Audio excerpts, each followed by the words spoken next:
Yeah, but some people wonder why people use herb, but herb is a very spiritual plant, you know. Believe it or not, until recently, doing this could get you mandatory jail time in Jamaica. That all changed in 2015, when a new ganja law decriminalized it and made it legal for medical use. And now there's a new question. Who's gonna profit off all this? This area is part of what is considered to be Orange Jail. Ross Iav is on the government board that handles licensing for weed sales. And he's worried that at the rate things are going now, foreigners are gonna run the market. When you're looking at the state of ganja in Jamaica right now, what are you seeing? Well, I just see the continuation of slavery and colonialism from an economic point of view, yeah. Because most of the companies that come in inside here are really non-black business, right?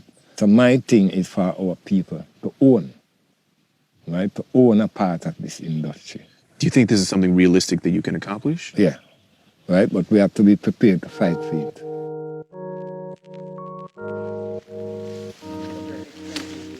Waba Clayton can't legally sell any of this weed.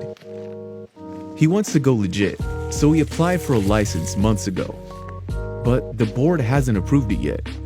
You want to smell this one? Oh, this one is a nice sativa called Alexi Lemon. Like, touch it. Smell it. Yeah. There you go. How's the crop looking right now? Yeah, man. Yeah? Great. Ross has been working with farmers like Waba and trying to push the rest of the board to make the process easier. But even if Waba does get approved, it won't be cheap. It starts at $2,000 for a license to grow weed and $10,000 to transport it. That's more than the average Jamaican's annual salary. If you get that letter from the government that says, hey, we're rejecting your application, you can't sell, what are you gonna do? Well, I would have to stop because I'm a business person, you know. I'll have to go do something else. But what about the other person who can't? Ganja is not just a drug. It's a spiritual thing that's set here to help poorer class people. Without ganja, I don't know what this community would be. Larry OG, man, a special weed, man. So far, the government has only granted 30 licenses.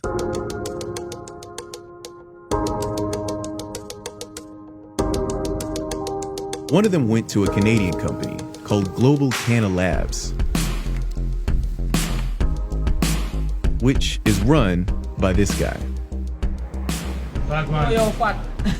Yeah, man, cocoa tea, one love. Paul Levine is the president of Global Canna Labs, Cocoa, which runs one of the largest legal cannabis farms on the island. They've got a 6-acre farm right next to a big tourist hub, and they're still expanding. How does a young dude from Newfoundland come down here to Jamaica and say, all right, I'm gonna start a ganja business? It's a pretty wild story. My dad's family, a lot of his brothers, they were down in the Caribbean doing a lot of things with like fiber optics and stuff. So I always looked at, you know, as you know, this could be my big business that I start down here. And I love cannabis. I love consuming it. To protect the industry from being completely owned by foreigners, Jamaican law requires Paul to share 51% of his profits with a Jamaican business partner. Paul says he's happy to play by the rules.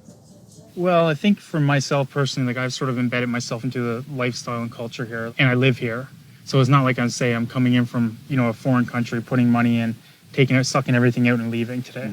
It's literally, I'm here to stay.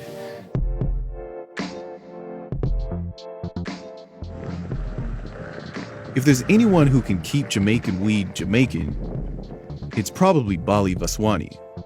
Did we go to a dab and see a dab actually done? We didn't see anybody do it, no.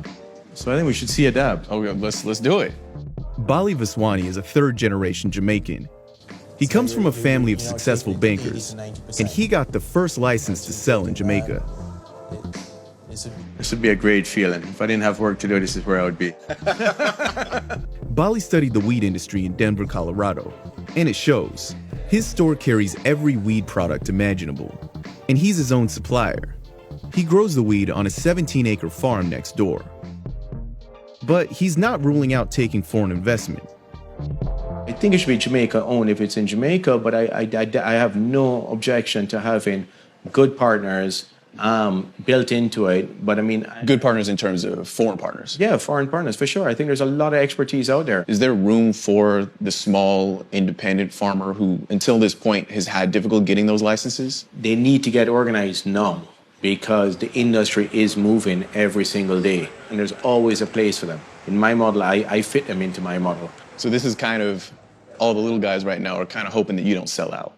If I partner with a big firm, is that a sellout? I don't see that as a sellout. I see that as making a strong move to make sure that I can continue to grow the vision and make sure that I can buy all the wheat from the small farmers. So basically you're talking about right now your brand being the Jamaican ganja brand. 100%. Because if not, you're just another person selling weed. You're just not another person selling weed. For Ross, weed isn't just another economic opportunity, and it's not just a cultural product. It's both. This is Rastafari philosophy, repatriation, you know, and reparation. Because we figure more or less that one, we should be compensated for all our ancestral enslavement. A lot of companies are going to look at that and they say, that sounds like charity. We don't do charity. Right. What I'm saying, the majority and the vast majority of the profit that is made out of the industry, where do those profits go, you know? But that's my question and my concern. I don't just want the crumbs. The cake is mine, I want a good slice of it.